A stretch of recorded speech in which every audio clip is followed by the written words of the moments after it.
So, Chatham-Kent.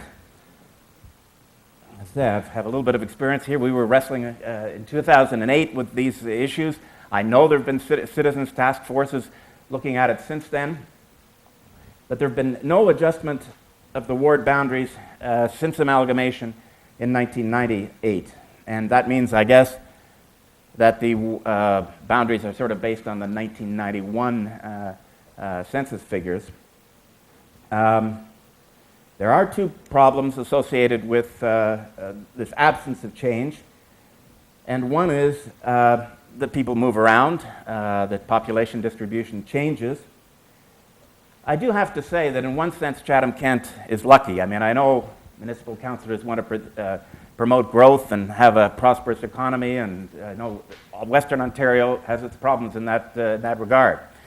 But sort of the good news is that because there hasn't been massive population shifts, the numbers don't look as bad in Chatham-Kent as they do in many places in the Greater Toronto area, for example. So there's been shifts in the population, but not as dramatic as in many other places. The other problem is that the Chatham ward no longer contains all the built-up areas of Chatham. And I remember this struck me as a bit of a problem even when I was here in 2008, because you've got people living presumably on the peripheral areas of the city of Chatham, and they might quite legitimately ask, why is the ward boundary where it is? And the answer is, well, that was the corporate boundary of the city of Chatham prior to the amalgamation in 1998. Now, there are many ways you can draw ward boundaries.